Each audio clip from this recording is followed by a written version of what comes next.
I'm gonna plant this tomato, and I'm gonna show you how I do it. I had someone who asked me if I could mention like how I prepare the soil, and I kind of been avoiding it because I'm a baby gardener and I've been trying a lot of different things, and I still don't know as of yet what works the best. So I did sift the soil, and some of the soil was already here in the garden, and I added some potting soil from the store. I sifted that soil as well, and then I forgot. And I put some unsifted compost, mushroom compost in here, but that's okay. Most of it is sifted, and I put the mushroom compost on the top. I also added a little bit of granulated fertilizer, and that's all towards the top because I know it's gonna like drain down into the bucket. And I have a tomato, and y'all, this tomato, I'm kind of not sure if I want to plant this one or not. This is the Black Beauty. I think it'll do fine once I put it in the dirt. It's getting a little leggy in here. And I originally planted this on 323. So I'm gonna plant this one. So one thing that I always do with the tomatoes, and y'all, I don't know if this works or not. I've seen other people do it. And this is how I've been doing it for 3 years. So I'm just gonna dig a really deep hole. Let's see, we're gonna do a little test. We wanna make sure this is gonna go in deep, and we need space for an egg. So this is an uncooked egg. I just took it right out of my refrigerator, and I'm just digging a super deep hole, and I'm just dropping that in there. And then what I'm gonna do is I just cracked it open. So I don't know if y'all can see that. It's cracked open. And then I'm gonna plant my tomato. I gotta get it out the cup first.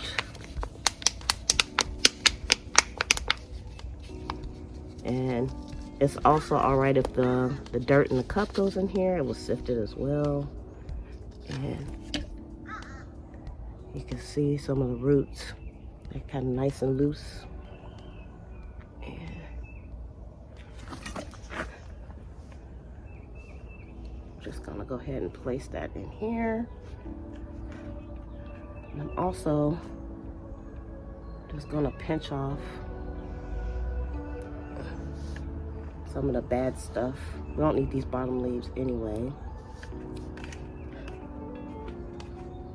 And so that's pretty deep. Probably could have went deeper, but we're gonna go with that. And then I'm also gonna put a basil in here. And this is a lemon basil. Y'all usually have my gloves on. I don't know why I didn't put my gloves on. And this lemon basil has been growing away, and it is about to flower. So I'm gonna kind of cut it down. Look at the roots on that. You can see. So before I do that, let me get my scissors. I don't have my pruners out here with me right now. I'm just gonna cut this down a few nodes. You can see. And I probably can start another plant with this. So I'm gonna put this in some water. And this has some weeds growing. Y'all, that's a weed. Get that weed out of there. And I'm gonna dig a deep hole for this one as well.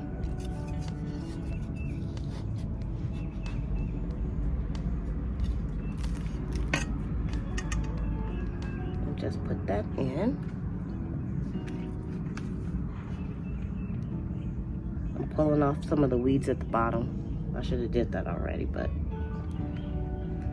they're probably gonna go yellow anyway. All right, and I'm gonna put one more thing in here. I'm gonna put one of these marigolds that's been kind of quarantined for a little while here. And let me just cut off all this dead stuff. and then it can concentrate on some new growth.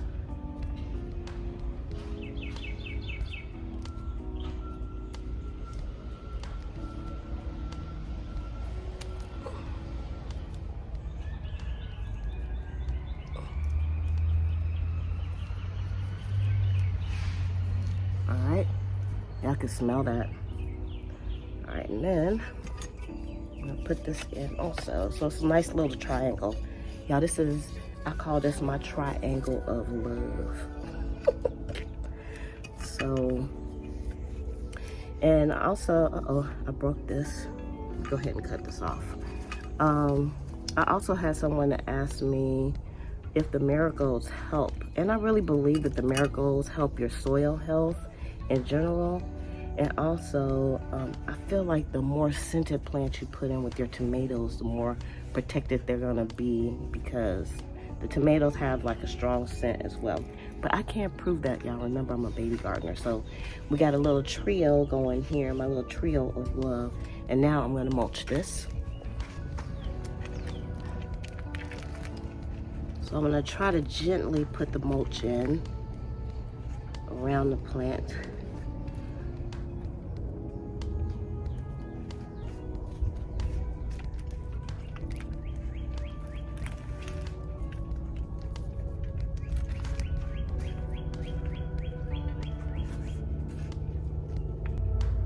Now the next thing I want to do is I want to put a trellis on here. Let me go ahead and put these back in. This is my lemon basil and black beauty.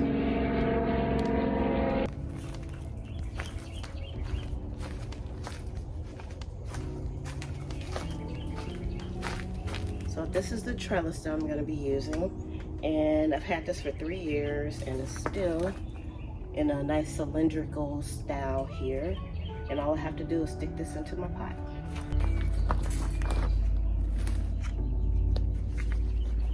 Okay, so we have our trellis, and I'm just gonna make sure everything at the bottom here is like relatively straight.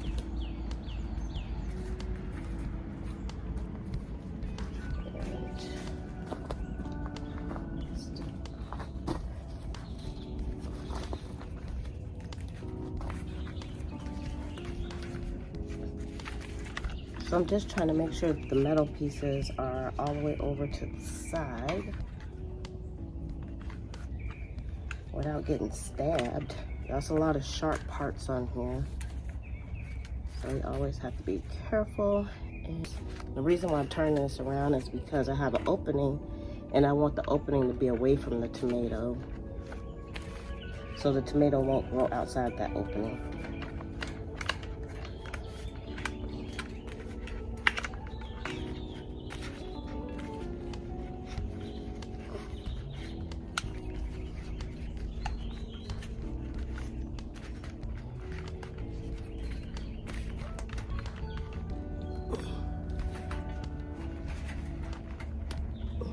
And I put it down here as tight as I can, and that's pretty good.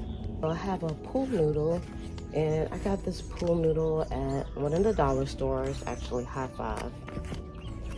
I got it from there, which is Five Below, and it was $1. And sometimes you can find these at the thrift stores for like 25 cents. And I found that you have to get these during the summertime, even here in Florida, because they don't have them out for sale, which is kind of weird. So I'm gonna cut this so I can put this in the entrance hole because it's really sharp. Let me show you. Okay, so the pool noodles are very easy to cut. So let's see how much we need here to go this way. Cut it about.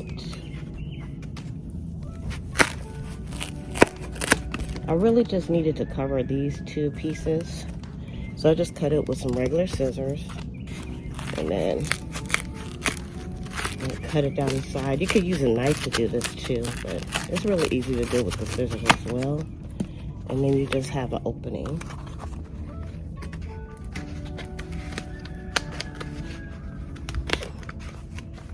All right, that's one side. Let's do the other side. Let's see how much we're gonna need here.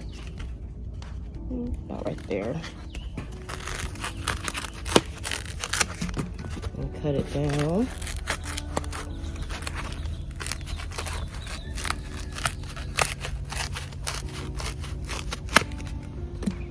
All right, and we have the slit there. I'm gonna stick it on here.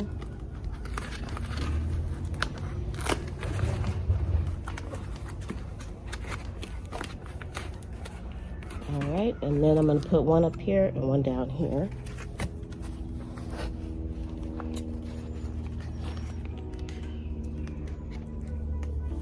Probably about that much.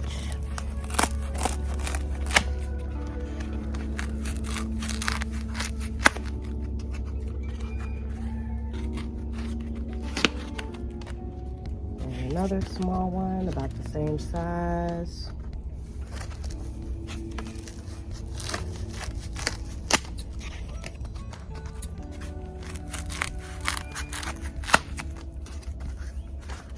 Put this down here.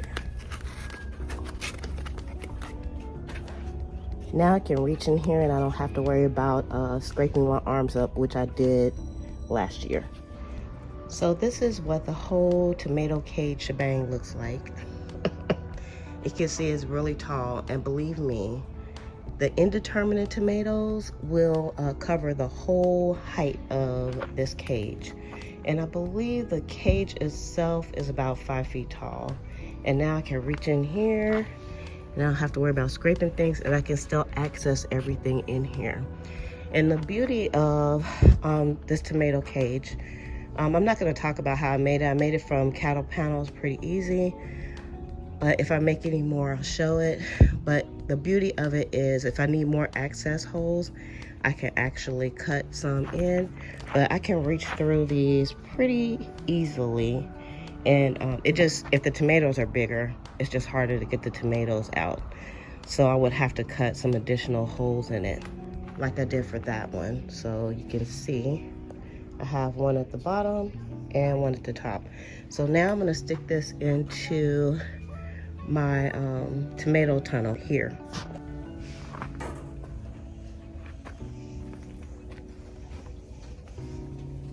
So I'm gonna make sure I turn the access hole outward so I can reach in.